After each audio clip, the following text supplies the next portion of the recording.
You're listening to Ricky and Jimmy on Relationships, the show where we uncover the thoughts and behaviors that are sabotaging your relationship and what you can do about it. Jimmy and I are passionate about sharing the ways that imperfect partners like you and I can shift unhealthy relational dynamics and create closeness. So welcome. Drop your defenses and open your heart, eyes, and ears. Let's learn how to be the best partner we can be together. Today, I'm actually really excited about this episode, Ricky. I am too. It might be a long one, so people settle in because I'm not in a rush to get out of here. Yes. Buckle up because I have a lot to say, and I'm going to let Ricky have a lot to say. Today, we were talking about the most common marriage or relationship myths that we don't agree with. How would you describe it better? Bad advice. Bad relationship advice. Bad relationship advice. Mm-hmm. Hashtag relationship myths. Yeah. I just did a post on my Instagram page of one of my favorite bad relationship advice pieces, and it got a response. People had a lot to say about that one. So should we launch into that? I would love to. We could start. Should we start with that one? Okay, let's start with that one. Okay. It was. Have you ever heard? But I think, have you heard? If they wanted to, they would. Maybe I didn't start with that because we've talked about this on the podcast for sure. But this could be someone's first episode. So if it is, the reason I hate if they wanted to, they would. The reason I hate this one so much is because it's way, way too simplistic. There are many, many reasons why somebody doesn't do something. And just not wanting to is way too reductive. I can't even begin to explain to you how many things that I've wanted to do in my relationship, but I find myself unable to do it for one reason or another. I'm sure you have the same struggle, right? Yeah. I mean, and just in life in general, I bet if we were really thinking about ourselves, like, aren't there things that you've wanted to do and that you just, like take working out, everybody's working out January 1st.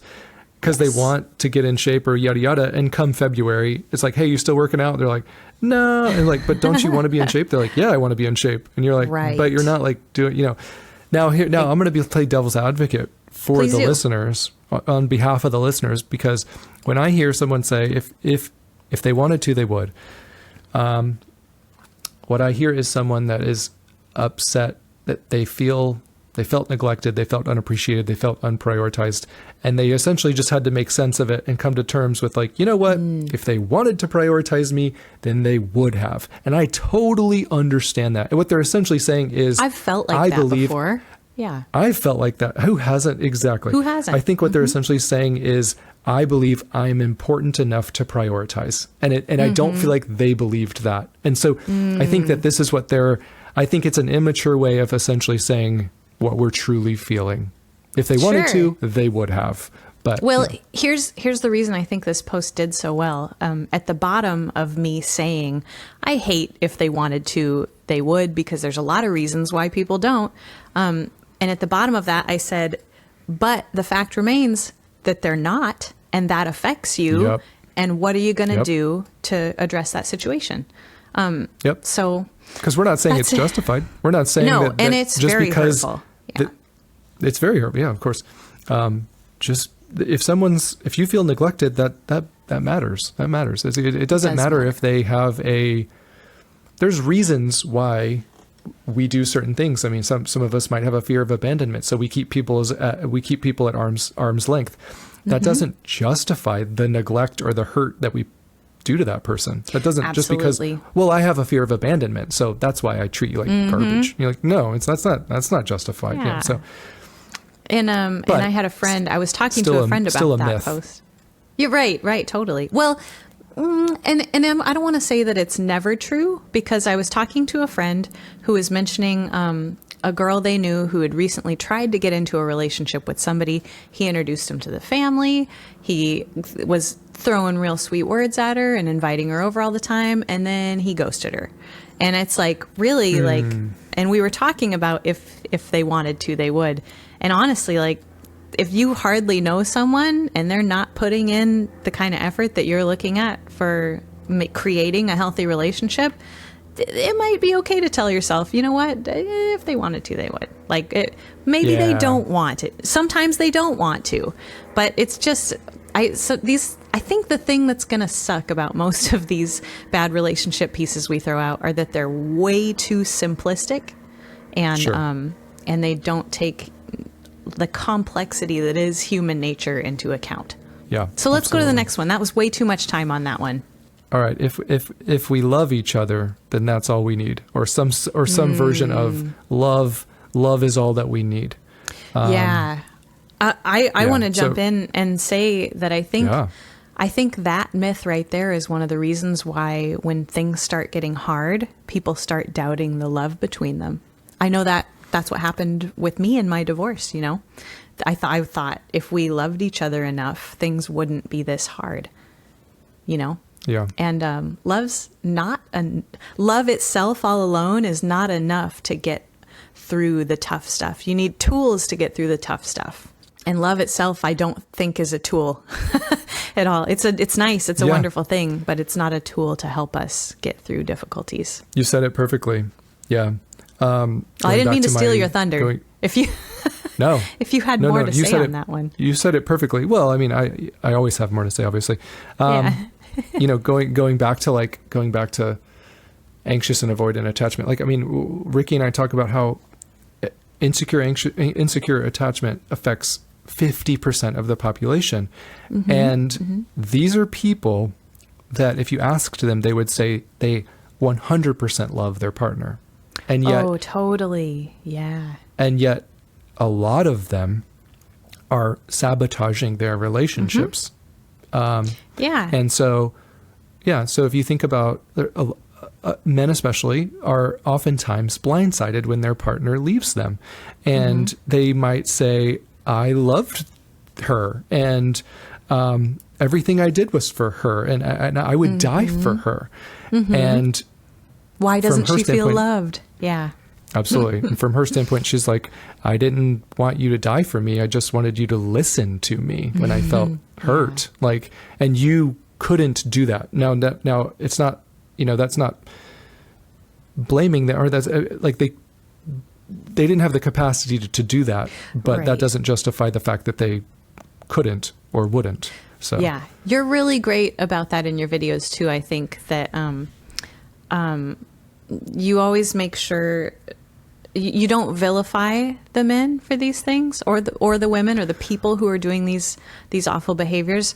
But at the same time, I think you're very validating for the folks who are affected by these behaviors. Like, hey, this person's not a monster that's trying to bring you down. You know, they're probably just inept or incapable. But at the same time, I know how hard that was for you. I like that. Anyway, I mean, just a little. Yeah, I think that's probably the best way to reach, the best way to influence, I guess, is to, I'm not trying to like placate to both sides. I'm just trying to like, I mean, it's like when you get into counseling, that's essentially what they do is like, well, we want to validate both sides, but like also hold both sides accountable. So, yeah, well, I on both sides, there are two people who want things to work. You know, there's two people who are screwing it up in their own unique ways.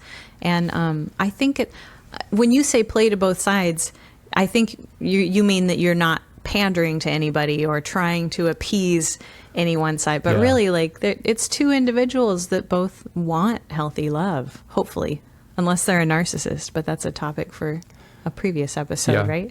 No, I think you're absolutely right. Like they want healthy love. They just, they don't necessarily know how to go about getting it, really. Yeah. When it comes down to it. Jimmy, this one was kind of controversial on my page when I posted it. I said that I hated the phrase "never go to bed angry," and I didn't explain myself. And I had lots of people messaging me saying, "Isn't that good advice? Why should we be going to bed angry? That sounds awful." And I need to make a post soon because I didn't answer anyone. Let me answer them here. For the 5 of my followers who are listening to the podcast, the reason that never go to bed angry is terrible advice and way too general is because sometimes when people are having an argument and it's stretched on into the evening or late into the night, one or both of them is not regulated or calm enough to have a good resolution come about. Yeah, you're spot on. There's no reason that we should go. There's no reason that we should feel the need to. We have to resolve this right now. There's no reason that we can't sleep on this and come back to it. Can I give you where that came from? Where I believe that came from? Oh yeah, please do. I didn't know you had a source for that one. Well, so this is where I think it comes from. So Ephesians 4:26 says, "Do not let the sun go down on your anger." Wait, I did know that. And I believe one. that's yes. exactly. Yeah. And I believe that's where that comes from. But here's the interesting thing. The very next verse is the key to that, to the why behind don't let the sun go down in your anger. It says, do not give the devil a foothold. Now, I understand not a lot of people, that you don't have to believe in the devil for this to make sense in your mind. The reason that we don't let the sun go down on our anger, that doesn't mean we have to resolve the issue before nighttime. What it means is make sure you're not giving the devil, or whatever you want to call some sort of negative evil energy in your relationship, negative energy, whatever you want to call that. Don't give that a foothold in your relationship, because we can all agree that the more you go to bed angry with your partner, the more negativity, resentment, whatever you want to call it, you're bringing into your relationship, and that will eventually, it's very corrosive. Yeah. Yeah, I agree with that. So maybe, that's great. I'm glad you followed up. I'm glad that Bible verse had like a follow-up too. I love it. And that's exactly what you should do. Because then people would say, well, what the heck am I going to do? Just not address issues and fights that are stretched late into the night? No, you absolutely should. But don't be so driven to resolve fights quickly that you're trying to resolve them when one person is literally on fire, or both people aren't even making sense. So maybe save it for the next day. I'm not saying hang on to it, but maybe try to get some sleep. Because my partner and I find that in the morning, we both feel a lot better. Even if we're still upset about the issue, we're definitely more able to come to the table and have a reasonable discussion after we've gotten some rest. Yeah, I understand the purpose of the verse, but we have to understand that there's a reason why sometimes when we sleep on things, or sometimes when we journal about things, when we're super heated about it, the next day we're not as heated, and we're at least more calm and collected, and we're able to bring up something about in a vulnerable way. And maybe we're even more, we will be more well received. Absolutely. Okay, Jimmy, I'm ready for the next one. Hit me with the next one. Oh, okay. I got one for you. Let me see. How about soulmates exist? How about you got to find your soulmate? Yeah, I think hopefully we're on the same page about that. Hopefully we're on the same page about that. I know you have a lot to say about this one, so I'll let you take it away, but I've got stuff in case you don't. I don't actually have very much to say. I do believe that there's only one person on earth for you, though. So, yeah. See, I can pick up on sarcasm and jokes. I like that you laugh. I love that. I love that. I thought you were going to be like, oh, really? Yeah, no, I think that's ridiculous. Now, sometimes I'm a nerd, as you know, as the audience knows by now. And sometimes I do like imagining that there's probably some dude walking around on the planet who is the absolute most compatible person who would also actually be attracted to me. That person exists, but he lives in India. And in 1910, you know what I mean? So really, what you mean. So we've got, the better thing to do is to focus on the very imperfect, possibly a little bit incompatible person that we've chosen to love, and work through our differences and, Yeah. And like you said, it's not like we're saying that there isn't that you're not going to be more compatible with some other people. That's not at all what we're just saying. Thinking that there's one person out there for you, and then if you're with someone and they're not perfect, that's silly. I heard the last thing I'll say about it is I heard someone recently say, you want a soulmate, heal your soul first, and then you might find your soulmate. I was like, just to bring it back to attachment, I like to tell people too, the folks who are saying like, oh, I only want to find a secure attacher. And it's like what you just said. If you become secure and you're a safe place for people to land and be in a relationship with, you're going to be compatible with a lot more people than if you're not. So yes, I like that. Yeah. Heal your own soul and the world will be your oyster. I love that. For dating or relationships. Yeah. You want to hit me with one or you want me to keep going? You give me one more and then we'll head back to me. Okay. This is a good one for you. You'll like this one. If it's meant to be, it'll be easy. Oh, I do like that one because it's so ridiculous. And I hope it didn't shock any of the listeners just now who were probably holding on to that one tightly. But even the best, healthiest relationships are not necessarily cakewalks all the time. Right. Yeah, not at all. It's always going to take some effort and intentionality. And I said in one of my videos, I liked the way I said this. I said, when you put your relationship on autopilot, the plane always crashes. I don't know why. That's great. I was like, you should write that down. I was like, I like that. Yeah, I did right here. That's fantastic. Oh, it's here, right. Now we've talked about this in previous episodes, but that doesn't mean that we should feel like we're running a marathon every day. That doesn't mean that we're saying that relationships are hard, so you just need to buckle down and you know what, it's supposed to be hard. That's not what we're saying. Sometimes a big problem in our relationships is that we don't know that we're operating from a place of an emotionally dysregulated, very emotionally charged nervous system all the time. You think you're always in fight or flight, and that is that's just so damaging, and it's so unfortunate because that's not your relationship. Should at least bare minimum feel safe and consistent, absolutely, and kind, and but that doesn't mean that it's going to be easy. That doesn't mean just because you found someone that you love that it's going to be easy. Right. I think it's safe to assume that in a relationship where you feel there's safety and a good measure of consistency, that's not to say that your partner isn't still going to be really annoying and occasionally disrespectful. I promise you they will be. Yeah. That's a human thing. Maybe the best thing to look for is frequency, though, right? I do think that a healthy relationship should feel good more often than it feels bad. I love that. Yeah. Julie Manano talks. She runs the at the Secure Relationship on Instagram for anybody that, one of our anybody that listens knows that we talk about her all the time. She says that the crazy thing about meeting your partner's needs and like feeling secure in a relationship is that it really only needs to happen like 60-70% of the time. We're not talking about 100%. Wow. We're not talking about 95% of the time. We're talking about 70% of the time. We're talking about Do you know what's nuts about that statistic, Jimmy, is that's also the rate that you need to kind of be like a good parent. Isn't that funny? Oh, for sure. Yeah, it's even lower. Think you need to be. It's even lower. Isn't that nuts? Yeah. So everybody's beating themselves up for not being in the like 90 to 100%.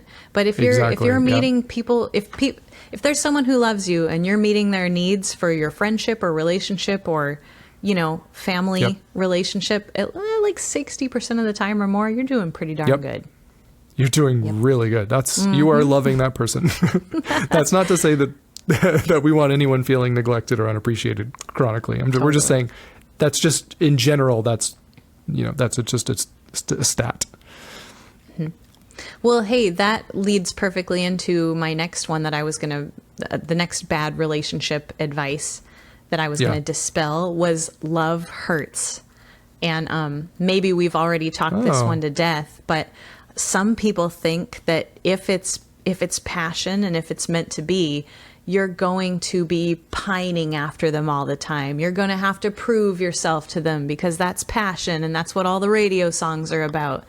I think the myth that love is supposed to hurt and be very turbulent and upsetting in order to be real is also very damaging, because it keeps people in very bad relationships. Or it makes people think that infatuation phase, which can also be kind of painful in addition to euphoric, it makes them think that that's love when it's not. Yeah, I think you're spot on. I haven't heard that one very much, so I don't have as much of an opinion on that, but I loved everything you said. So the anxious attachers that I talk to a lot, I would say love hurts is pretty high on the list of myths that they believe. They think that love is supposed to be something that rips you apart inside, and not something that makes you feel better. Yep. Do you know why? I mean, you know why. I'm just saying to our listeners, do you know why? Because so many of you grew up with painful love, from your caregivers. Like your caregivers were completely inconsistent, or, or you felt neglected, or you felt unloved. So you felt like you needed to earn your love. So of course, you associate that with, well, that's what love is. So of course it hurts sometimes. Yeah. So. That makes sense. Sad, but it does make sense. Yeah. Okay, that's you. We're ready for yours now. Yes. Okay. And just to tell people, I think we realized Ricky and I are having a little bit of connection issues, but we didn't want to reschedule. So if you notice there's like a 1 second delay and you're like, why does it seem like they're not hearing each other for 1 second? You're onto something, and we're doing our best to figure that out. Are they mad at each other? Why are they so awkward today? Yeah, no, it's definitely. Exactly. And the interrupters have already tuned out, so we don't have to, the interrupter haters, they've already left, so we don't have to worry about them. There's definitely going to be a little bit more interruption because she won't hear me when I start, or 1 second when I start. Anyways, okay, can I give you one? How about this is from Jerry Maguire. How about You Complete Me? Oh. What do you have to say about that, Ricky? First I have to say that I love that movie so much. But and that'll date me for sure. But it's a great myth for us to confront, because the idea that the perfect person that we're supposed to be with is our other half, and they fill in the pieces of us that are missing. Right.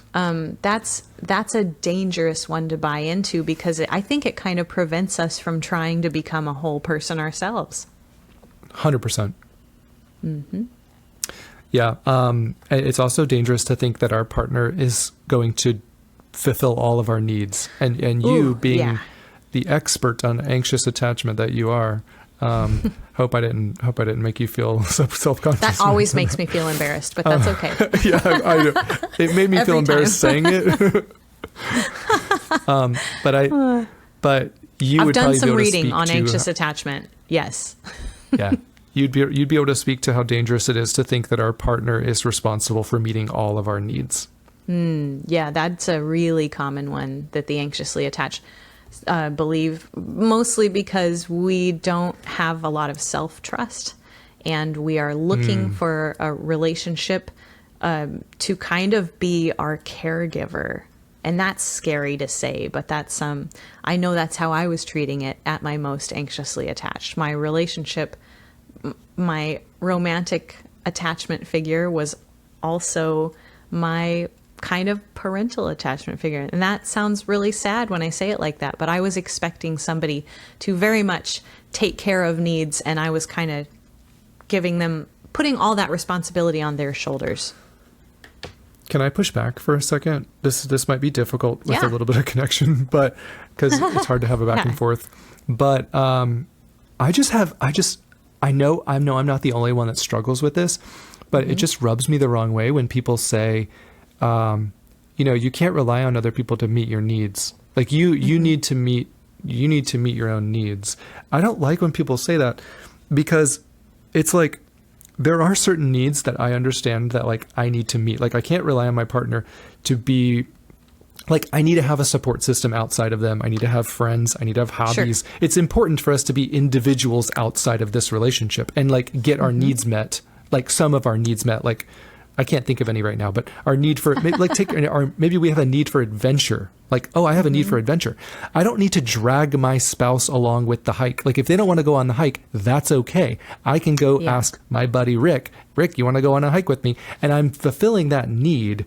I don't need my partner to fulfill all my needs, if that makes sense. However, I get a little bit rubbed the wrong way when people are like, oh, you just need to meet your own needs. That's healthy. You need to meet your own needs. Yeah, because I'm like, also, well, I can't meet my own need for intimacy in my relationship. Like, right. Yeah. That's look at that. Look at, we're already interrupting each other. That's or okay. I'm interrupting you. That's another prime piece of bad relationship advice that I'm glad you brought up, and we should dispel there. What I said before about anxious attachers being very bad at meeting our own needs, you don't want to overcorrect and think that means I have to meet all of my needs. The truth, as it usually is, lies somewhere in the middle, where your partner is responsible, if they want to be in a romantic relationship with you, for knowing what some of your needs are and being up for that. But that is 100%. To say that you are also responsible for knowing what your needs are and doing what you can on your side to take care of them too. And you're 100% responsible for making sure you're advocating for your needs. Good addition there. Yes. Which is not easy to do. Okay, you got another one for me, or you want me to hit you with another one? Yes, you're going to love this one. Forgive and forget. I'll let you take it away, Jimmy, because I know you've got a lot to say about that bad advice. Oh, I love when you put me on the spot like that. For all the for any listeners that care, I have such an insecurity about that I'm going to say the wrong thing. And I also feel I'm also like a people pleaser. So I also don't want there to be any space while I'm thinking that because then I fill that with they think I'm stupid or they're getting bored. So Jimmy, I'm really, you can it's like defer a double to me. It's a double negative. No. Yeah, that's tough. No, so I'm gonna grit my teeth and go through it. So okay, so you're gonna do great. So forgive it. So forgive and forget. The reason that is wrong, we forgive and we remember. So it's not forgiven. Now here's why it is important to forgive and forget in the sense of true forgiveness, whether from a religious standpoint or if you're just spiritual, whatever. You would agree that true forgiveness, if you wronged me and then you repented, which means that you understood what you did was wrong, you took accountability for what you did, and now you are rebuilding trust and you are headed in the correct direction. And I choose to forgive you. Now that is a big choice. That doesn't need to be done flippantly. That doesn't need to be done if someone hurts you day one and then they want forgiveness immediately. That's wrong. You're allowed to take some space and decide when you're going to forgive. Now, here's the caveat, or here's the problem.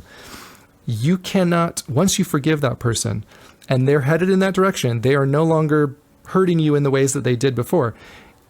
You are not supposed to bring that past back up and dig that back up, like in your next fight where you're like, well, you yada, yada, yada, because you forgave that person. So it's not meant, in a sense, you are supposed to forget. I don't mean to bring the Bible back into this, but the Bible says that God has, once you're a believer, that God has forgotten your sins as far as the east is to the west.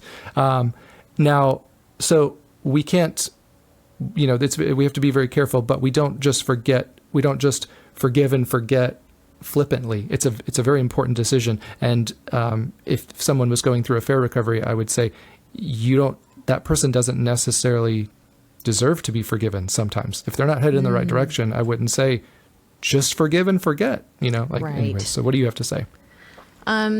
Yeah. And just in the interest of us trying to not interrupt each other, I held on to this thought and I wanted to let everybody know too, that I love it when Jimmy throws things at me and I'm unprepared.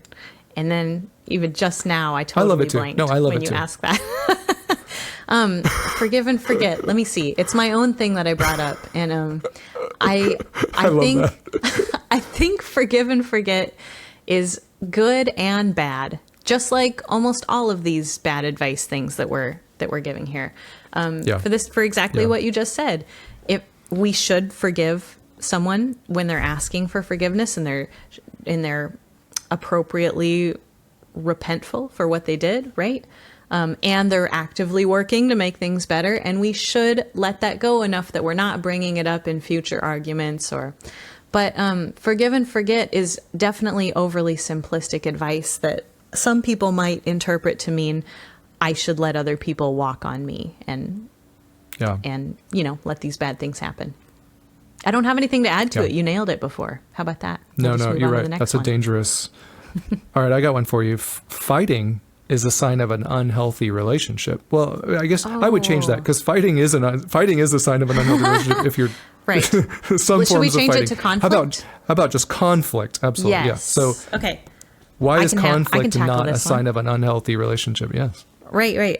In my 12-year marriage that didn't work out, we did not have conflict. And someone would go, well, Ricky, that sounds like paradise. And it was not at all.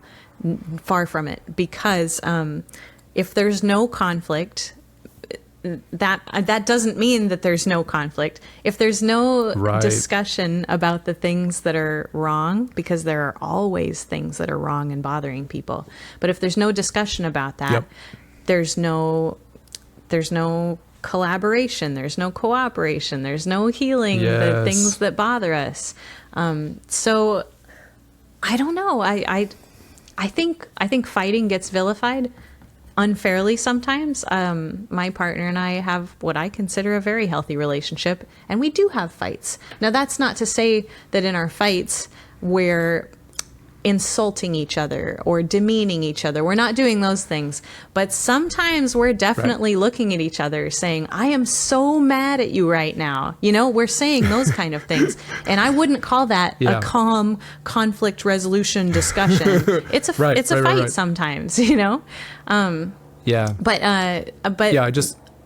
those always end up resolving better than they started. So that's what makes them okay. When they happen, I'm not afraid that our relationship's going to dissolve. I'm like, this is really uncomfortable, but we usually come out of this better than we started, so I'm going to push through the discomfort. And that's the big difference. That's why I want to be very careful when I say like, well, we all fight. Because like some people have fighting relationships where they're like, there's name calling and there's insults and there's belittling and there's actual violence. And I never want to act like, well, we all fight. I'm like, no. Yeah, I don't want to normalize that either. You should have a zero tolerance policy for some of those things. But like Ricky said, if you have fighting that usually ends up better than when you like that. To be able to repair, I mean, that's huge. Like even if you're having those fights, but you're repairing, that is massive. The only other thing I would add is conflict is an opportunity for connection, and that's what I was missing. That's what I was missing in the first stages of my marriage, and that's what you would say you were missed out on that conflict. That, like you perfectly said, like just because we're not having conflict doesn't mean there isn't any conflict, because there's an internal conflict so often. So anyways, hit me with another one. We nailed that one. Next one. I right? like it. Okay. This one, if they love you, they'll change. Do you feel things when I say that? I do. I feel all sorts of things. Yeah. Yeah, that's a pretty bad one. You want me to let you go first? Yeah, I can take that one. So I think I'm glad you brought up a fair recovery, because the reason that this piece of advice is so bad is for the same reason as the other ones. It's too simplistic, and it's got little bits of truth and then ways that it's very problematic. If it's behavior that will absolutely not fly and is not going to be workable in the relationship, such as an affair or substance abuse, or an intense environment of disrespect, there are things that are present that they're just deal breakers, right? There are things that 100%. If this behavior continues, the relationship cannot continue. So when we hear that they'll change if they love you, some people, like those perhaps really struggling with substance abuse, can love somebody a lot and not be able to get over that thing that they're doing. That doesn't mean that they don't love you. You know, it's sometimes the mountain is too much for them and they're not able to climb over it despite the fact that they love you very much. And that said, I do think it takes a tremendous amount of love to get through those kind of behaviors and get beyond them.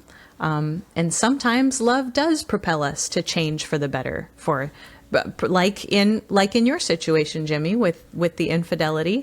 And you were able to change your ways. And I'm sure it's your love for Emily that helped you do that. Yeah, 100%. I mean, I believe that love should change. I think that's nice. Yeah. Actual love, when you truly love someone, I believe that it's only normal that we now I should make a distinction. We're not changing for them. We're changing because we believe this goes back to Dr. Stan Tatkin, where he essentially said, if you're both trying to agree on something, one person can't just be like, okay, fine. Like, no, that person needs to be 100% like, I believe in this idea. I want to do this. And so we're not changing for them, but I believe that love should compel us to change certain things about us. I mean, we should have a desire to be more attentive and respectful and kind and we're not always those things. Like, you know, like my love for my children compels me to make sure that I'm doing certain things. Like, love should push us in a healthier direction. Yeah. That's my opinion. But I also don't want to discount the fact that some people's struggles are bigger than their love, unfortunately. And that doesn't mean that they don't love you. Let's say in a parent-child relationship, a parent is struggling with overeating to the point that they are maybe like morbidly obese, and they know that they're facing serious health issues if they don't stop their eating behaviors and change to a healthier lifestyle. And maybe their child says, if you loved me and you want to stick around for more of my life, you would do better with this. But sometimes those issues are much larger than that. And it doesn't mean that parent doesn't love the child. So that's why I hate that bad relationship advice. Yeah, that's a very deep, like we could probably talk on that for a long time, because that goes back to like the bad advice of like, love is enough. And like, right. So, right. Oh yeah, it does. I can obviously see both sides. I can obviously see both sides. Yeah. Yeah. That's a good one. That's a good one. That's what we're here for. We're here just to kind of debate or hash out some of these. They're fascinating to me. I love talking about them. So. I do too. Do you want me to hit you with one more? Yeah, let's do it. How about just the myth or the bad advice that maybe, I don't want to throw any names out like Disney or anything, but how about happily ever after, Oh yeah, that's a terrible one. That's a really terrible, that's one that'll sink you before you realize that the boat's full of holes, I think. Wow. Happily very ever good after. Way to put it. Yeah, thank you. Should I take a bow for that metaphor? I think that happily ever after is one of the myths that cause people to kind of stop trying later in long-term relationships. Because they think, I'm already here, I've already got this person, I don't need to do any more work, because if it's meant to be happily ever after, we don't have to try anymore. So true. This is what I wrote for this. Sure. Your happiness is important to me, but there will be times when we aren't necessarily happy with our situation or happy with our relationship, and that doesn't mean it's doomed or even unhealthy. And this is essentially why we have marriage vows. Why do we say for better or worse if we don't really mean it? I'm not saying put up with abuse or chronic disrespect. I'm just saying, if you're really honest and you're planning on leaving someone the moment you aren't happy, if you put that in the vows, not a single person would think that you're justified. And yet we all kind of think that happiness is the goal. So if I'm not happy, then I shouldn't be here. Yeah. That's a great point.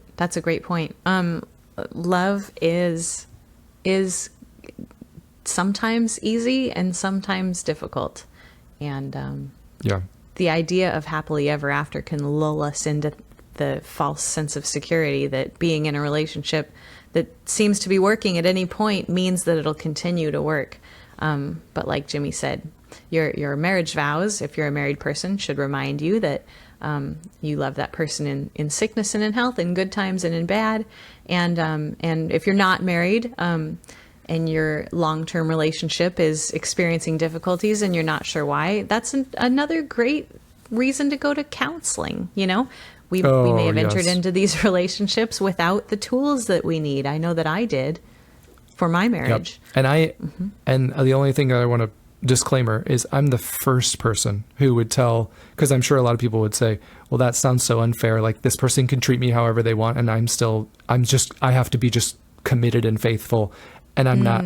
I'm the first person that would tell you, this is how you should be treating your partner. This is what this is how love is actually demonstrated in a relationship. So be very careful when you say, oh, I love that. I love them with all my heart. And I'd say, okay, how are you? Let me like look into the ways that you're showing that. Do they feel loved? Do they feel appreciated? Do they feel valued? Do you even know how they feel valued? So I'm the first person that is going to make sure that we dig down deep. I'm not one of those people that's like, well, you made a promise, so stick to it. Oh, right. Yes. I'm glad you said that.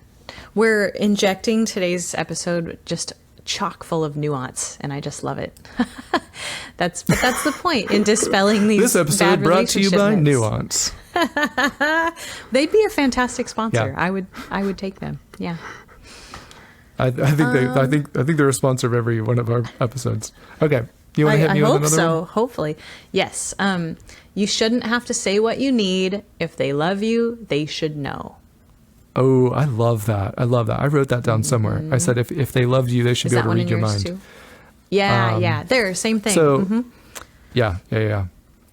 I think that my partner loves me, at least romantically, more than anyone on the planet. And many, many times he has no idea what I need. And I'm the only one who can tell him, you know? No offense to him, but if I'm not telling him, he is a very poor mind reader. Mm-hmm. Yep. Yeah. So I can see both sides to this. Obviously, like most things I can. I would say no. You're not supposed to. You shouldn't be expected to read someone's mind. But you should be able to be honest. And you should be able to communicate consistently about what you need to feel valued and prioritized. However, I do believe that anticipating someone's needs is love. I believe when you love someone, you study that person. I mean, I know everything there is to know about fantasy football or golf or the stock market or computers or my car. Yes. But so many people, I probably threw men under the bus there, or online shopping. I don't know. I don't want to gender things, but I know everything there is to know about the things that I'm interested in. Yeah. Mm-hmm. But if you don't know your partner, if you don't understand your partner, if you don't feel like they're worthy enough to fully dive into and understand, then I believe you're missing something when it comes to love. Yeah. And just to play devil's advocate, I also think that we are hugely responsible for communicating those needs. No matter how much we wish that someone could read our mind, and we don't have to, we do have to. Yep. And it's not easy. I'm solidly 4 years into my relationship, and sometimes I'm nervous to tell Chris what I want. That still happens. And he's not making it an unsafe environment. Absolutely. It's just naturally a little tough for me to talk about the things that I want. But I work on it because that's my responsibility too. The other big problem is that I would say at least half the time you're not getting the reception that you hoped for, even if you did come to them vulnerably and talk about your needs. So often you're getting dismissed or you're getting invalidated. And that obviously makes you not want to do that again. All right, I've got a good one for you, Ricky. Okay, let's hear it. This one's a little bit spicy, but... okay. All right. I'm talking about married people because I'm trying to, I'm a good boy. Sex should always be spontaneous and passionate. Oh, goodness. That quote was written by someone who's never been in a long-term relationship. Ain't that the truth? Clearly. Yeah. Do you want me to take it, or would you like to take it? Yeah, no, take it away. Take it away. I've got comments on it, but they can wait. Yeah. Okay. So sex is definitely not going to be always spontaneous or passionate. Okay, so here's my first disclaimer, because this episode is brought to you by Nuance. So here's my first disclaimer. I wouldn't ever want you doing something sexually that you're not comfortable with and that you're not 100% on board with. Mm-hmm. That's first and foremost. Everything else that's foundational. Okay, so I used to think that when people had planned sex night, like Tuesday night is our sex night, I would be like, that's just gross. Like what is wrong with your... It's funny that you picked Tuesday. I feel like Friday would be a more logical choice, but yes, it sounds unappealing, doesn't it? It does. So here's one way to look at it. Oh, that's just what's wrong with your guys' relationship. Like, why can't you even figure out times where you can spontaneously do it? Like you have to plan it. That's just That's one way to look at it. The second way to look at it is you create an opportunity for you both to romance each other. Like if you know Tuesday night's your night, then maybe you could go above and beyond, guys, and plan a date night and get a babysitter. And you could, we say foreplay starts at breakfast. So like you could be writing her little sticky notes when you leave for work, you put a sticky note on her windshield, or you put a sticky note on the bathroom mirror. And throughout the day, you're texting her and you're just like, I'm really excited about tonight. Like whatever you want to do, little sweet things. And from her standpoint, you could take this up as an opportunity to flirt with him. You could, when's the last time you sent him a flirty text? Guys, there isn't a man out there. Wait. Okay, there are men out there that don't like flirty texts, but the most men love flirty texts. So, I'm just saying it's an opportunity. And then when you guys do engage in Tuesday night, here's one just quick caveat. It doesn't mean that it has to happen. Any loving man, just because Tuesday night's your night, if you come home and you're like, babe, like I can't tonight, he should not give you the guilt trip. He shouldn't be like, Tuesday nights are night, babe. Like, just suck it up. I don't mean like literally. Just suck it up. So it sounded weird. I'm sorry. So Freudian slip there. I don't think that's loving. I don't think that's loving. So, but if you're open to the idea of it, then it's an opportunity where it's like we can love on each other. We can pour into each other's cup during the day. We can make this fun. We can talk about the loving things that we want to do to each other, whatever, I'm just saying. Yeah. I think, when you accept that sex doesn't necessarily have to be spontaneous, those planned events can really help you inject a lot of intentionality into it, so that you're really putting in real effort to get to know, hey, Tuesday's our night. Do you have any ideas about how you would like that to go? They're like, it really opens things up for conversation. Oh, I love that you said that. Yeah, I love that. That's love, guys. Come on, can't we just both do that? I mean, that is love. And honestly, that spontaneous tearing each other's clothes off at every opportunity kind of thing, I would argue that that's probably more often infatuation. You see that in the beginning 100%. Of a relationship when people don't actually love each other. They're just in love, which is a very different thing. You are so right. Yep. Okay. Do you have another one? No. I'm out. So you're up. I love that. I actually have one of yours. You didn't know you had this one, but it's yours. Okay. I'll take partial credit. How about this relationship myth or bad advice? Don't be too eager. What do you have to say about that, Ricky? Yes. All right. So for my anxious hearts out there, my anxious attachers, terrible relationship advice is to not be too eager. Don't show somebody how much you like them. Don't show them how much you want to be around them. That is terrible advice, because if you're looking for somebody to enter into a relationship with, you want that to be a person who really loves being around you. At least 100%. At least most of the time that you want to. It's okay if they don't have the same level of desire to be around you, but you're looking for somebody with very similar levels of, I want to hang out with this person. And so Absolutely. Being coy and holding back, you're giving them a fake version of yourself. And then they're not even entering into the whole setup with a genuine idea of how much togetherness there should be. So that's when I get messages from people that say, hey, I really love this person. He hasn't texted me in 2 weeks. And it's like, and in my brain, I'm like, why are you still even interested in conversing with this person? They're showing you that their level of togetherness is not anywhere close to yours. And so by the very definition here, you're putting your own needs aside to be available for them in a way that is not going to work for you. And they don't even realize they're doing it. That's the sad part. Totally.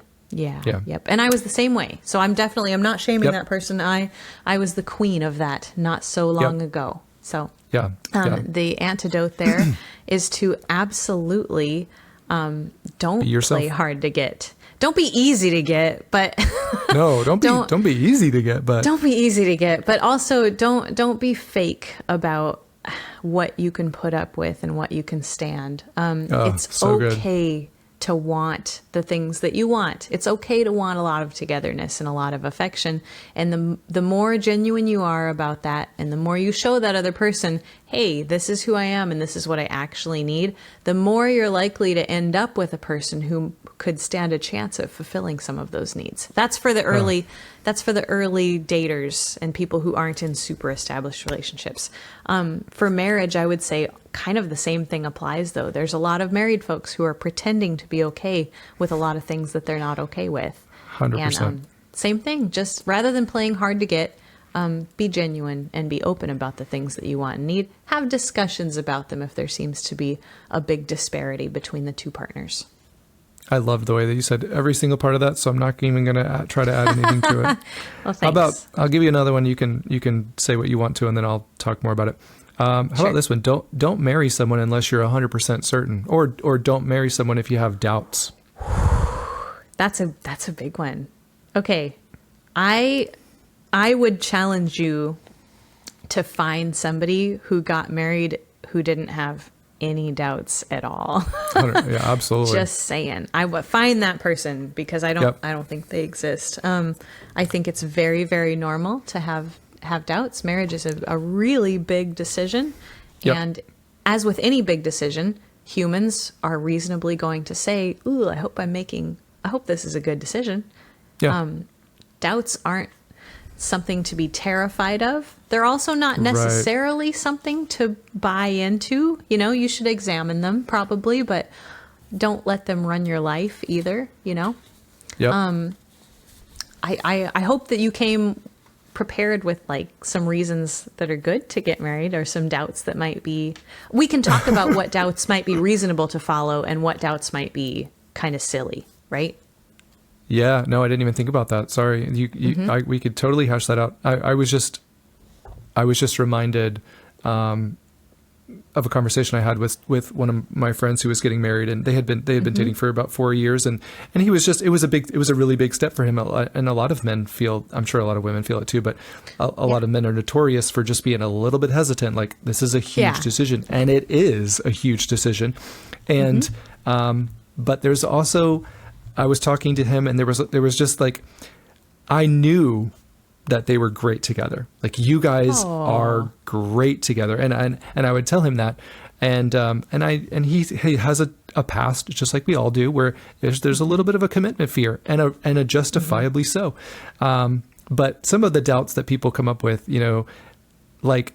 well, I love all this stuff about them, but there's just one little area, and I'm just sometimes we use that, we're really just afraid of the commitment, and we're using that as a way to keep ourselves from taking that next step, because I like really the way you afraid. said that. And just to totally cut in, that might be a good indicator that the fear and doubt might not necessarily be one you should follow and chase. If everything's pretty generally great, but you just have one little thing, you're probably safe making that commitment. If everything you're not going doesn't to be feel 100% certain. No. Yeah. And in that same vein, if you're trying to decide whether or not to get married and you've got like 40% of the things are like giving you pause, you might need to reconsider. Yeah, for sure. 100%. 40% sounds like a lot. I don't know. I'm just throwing that out. Well, since 40% of marriages end in divorce by, year 7, that's a different conversation for another day. I mean, I'm just saying we should, there's certain times where we should absolutely pay attention to our doubts, but there's sometimes where we just need to realize that we're not going to be certain, they're not perfect, and that doesn't mean that isn't going to be a safe, healthy relationship, especially if there are signs that you can point to that is consistently, they are showing up, they are practicing humility. They can take accountability when they make a mistake. We can have healthy discussions without belittling and demeaning and name calling. When you have those core things to your relationship, like, you're going to be okay. You guys, I think so. You guys can make it. Yeah. All right. Let me hit you with another one. This is a good one, Ricky. You should never feel attracted to anyone but your partner. Oh, cool. I didn't see this one coming. I'm glad you threw that in there. That's ridiculous. It really is. Humans find other humans attractive, and that's okay. True. And I know that can be really triggering for people. The idea that our partner finds somebody else sexually attractive can be really threatening. And it's not. You shouldn't be ashamed for feeling threatened by that either. That's a normal thing as well. That's hundreds of thousands of years of evolution making us find other people attractive, and also hundreds of thousands of years telling us that if my partner is attracted to somebody else, there's a chance that they might stray. So those feelings of threat and worry are normal too. All of it's normal. I would say, let yourself and your partner be human, and also hold yourself and them to the higher standard of lots of communication and knowing your morals and values on the subject. Yep. No, yeah, you're spot on. I would say pretending like you're never going to be attracted to somebody else is silly. It's not real.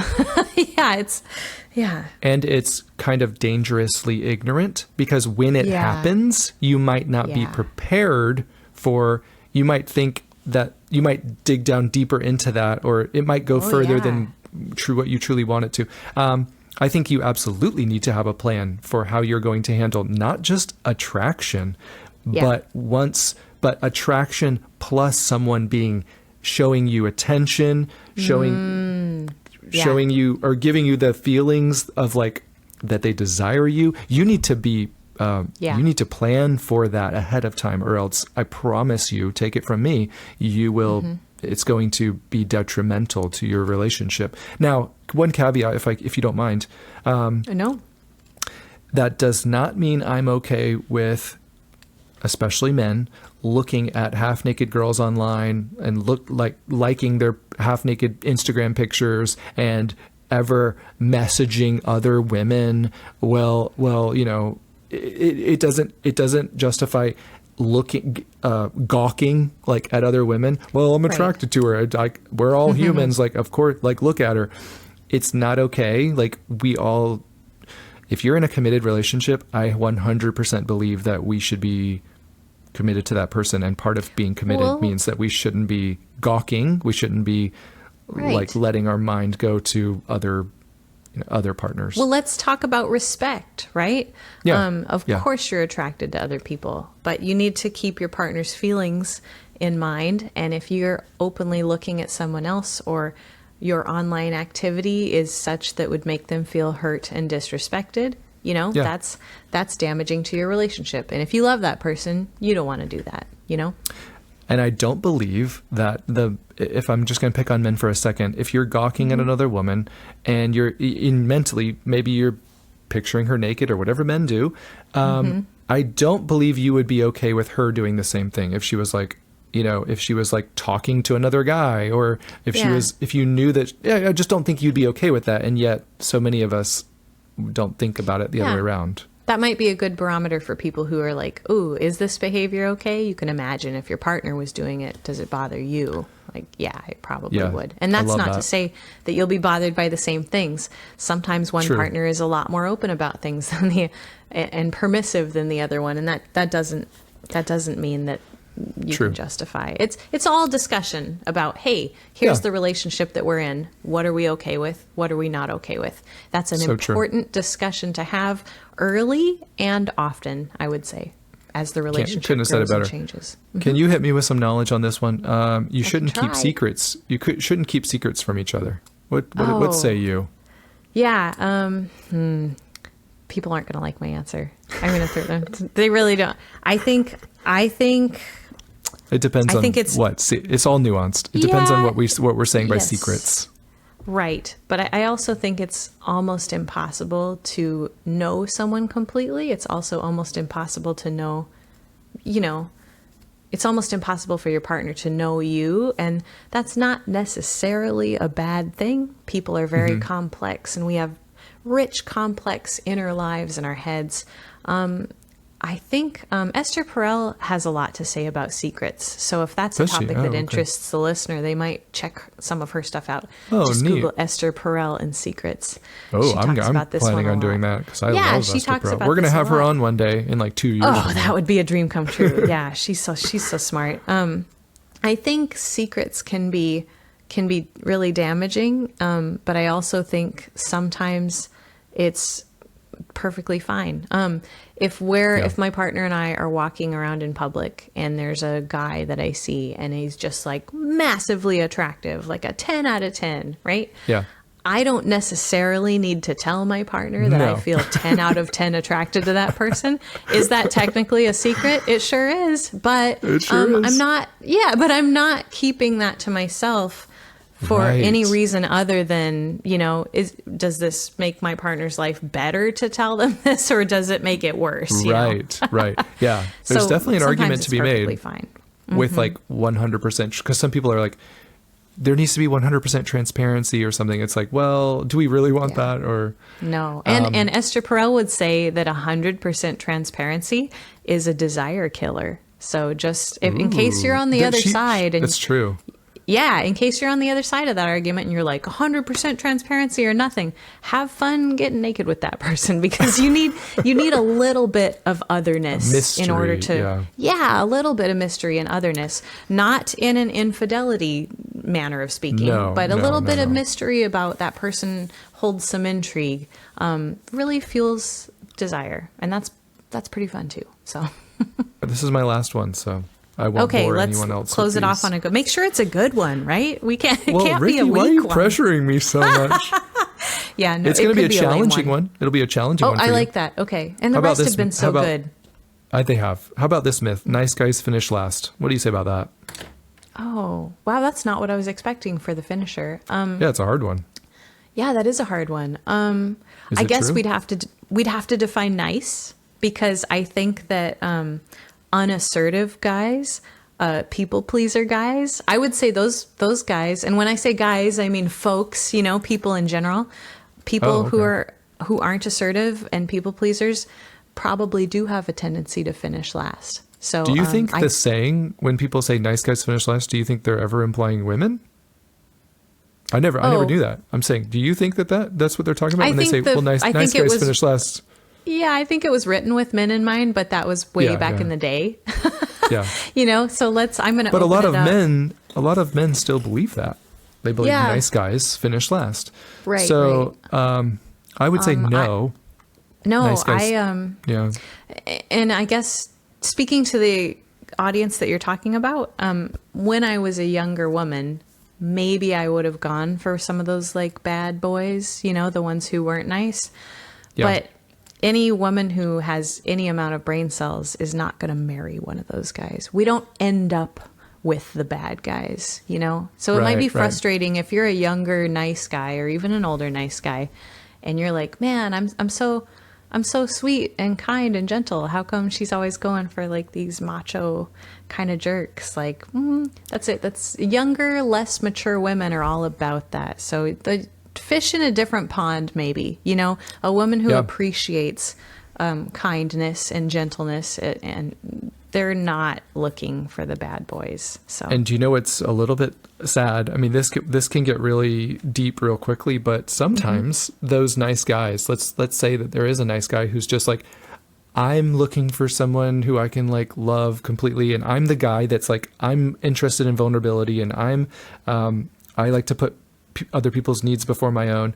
Like you said, what if there's people pleaser guys? And oh yeah, here's the interesting about those guys. If I was talking to one of those guys, I would say, I think you need to come to terms with potentially you might not be attracted to you might be attracted to those types of women who are attracted to the bad boys, or like, you know what I mean? Does that make sense? So yes, you're consistently getting denied because just like you said, you're fishing in the wrong pool because sometimes we do play that opposite card where who are we actually attracted to, and who, so does that mean, that means like, who are you actually approaching, it does make sense. And who are you actually at?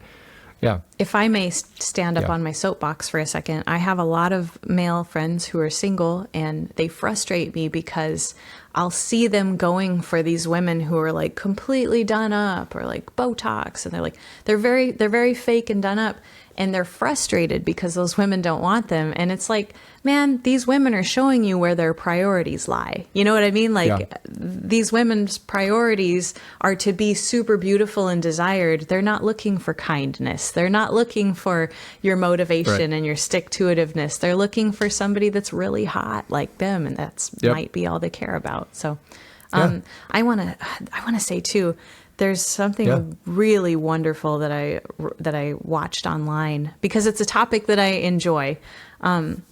A lot of times the guys who are calling, I'm a nice guy. I want you guys to know as a woman that nice is the bare minimum. So there's my mic drop too.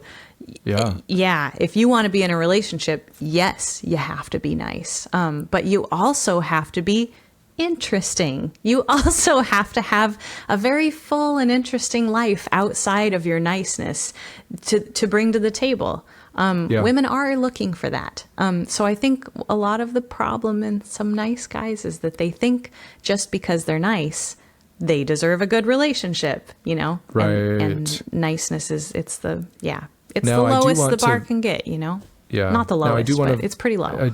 I do want to validate their concerns in the fact that as we see so often, and they see it too, where women who are going for guys who they feel like that's not a good guy. Why are you falling for that guy? And that goes back to what we talked about before, which is like attraction. Like I don't want to call out women. I'm just saying, like, early in their life, if they have some insecure attachment or something, they might not have learned those lessons of like, you know what? I actually do want a nice guy. Sometimes they are more attracted to the not nice guy. Oh, and absolutely. So that must be very frustrating for the nice guys to see, like, what are you doing? Like, why aren't you attracted to me? I am the consistent guy. And she's like, because that's not what I'm attracted to. Yes. Thank you. That's a message for the nice guys also. I love it.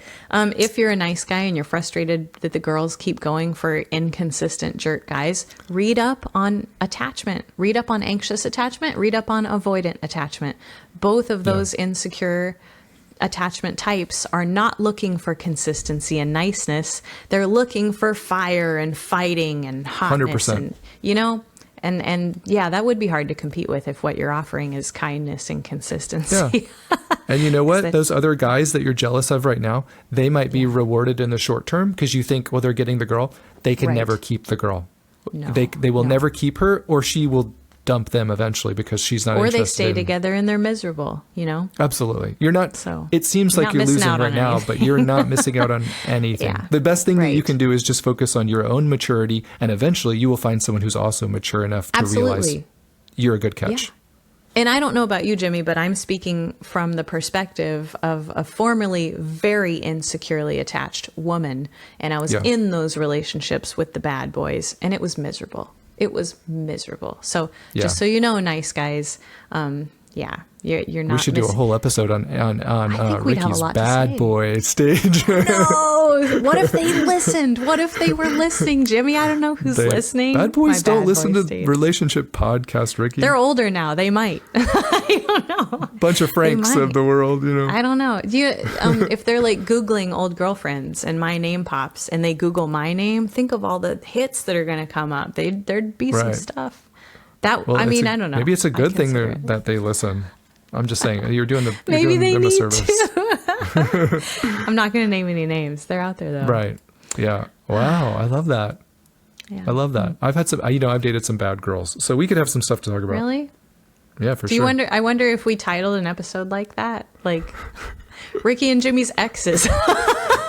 If our exes, I'd listen. I didn't even think about that. Yeah, that sounds like a way more interesting episode. People are all like, "Yeah, why can't you talk about that?" And would we change all their names and then see if they could identify themselves? I don't know. That's a great idea. That'd be kind of. I love that idea. Maybe. Yeah. That's actually not a terrible. It might humanize us a little bit. I think. I think sometimes people unfairly put you and I. Our terrible relationships. Yeah, our terrible relationships. Sometimes people unfairly put you and I up on pedestals as like, they must have it figured out. Yeah, stop doing that. Stop doing that. I love this topic because I'm bad at it, and I've learned some ways to not be bad at it. But I'm certainly not perfect. Yeah. Yeah. If anyone thinks that I don't need to practice just as much as you do, like you're mistaken. Like I need to, I catch myself and I have to practice, just like we're all in this together. We are all in this I got together. this phrase from Terry Cole, who I love so much. We're fellow travelers. Jimmy and I are not gurus to be looked up to. Yes. We're fellow travelers trying to figure out our way right along with you. And we read way too much on this stuff. So you can use, for you. We're trying. We're just trying for you. We don't do this for ourselves. No, we do this for ourselves. But you can benefit from it as well. Yeah. Okay, well, this has been really fun. Yes, and was brought to you by Nuance. Because the world isn't black and white, right? Oh, I love that. They even have their own slogan. They do, yeah. Sorry for the connection issues, but, it's bound to happen, so we're just going to push through. Only the diehards made it with us to the end when we resolved the connection issues, but we're glad they're here. We're so glad you're here. Hey, Jimmy, by the way, there's another podcast that I listened to that started doing this thing. This may be like a weird place to run this by you, but when people left good reviews on their podcast, sometimes they got a little shout out at the end of the episode. Oh, and love that. I thought you would really like that. So I'm just putting you on the spot here. I think maybe next time we could comb through some of our reviews. And if people like want a little shout out or like, I think that would be fun. Yeah. Hi. Great idea. Okay, cool. So get ready for that next time. If you love listening or you're one of the diehards that made it here to the end, leave us a review wherever you listen to podcasts, and we will give some shout outs at the end of the next episode because we love you guys. The ones who are sending us messages saying that this stuff is worth it for you, that like keeps us going. It fuels the fire. Yep, big time. Thank you so much. And thanks for listening. We'll see you on the next today. one.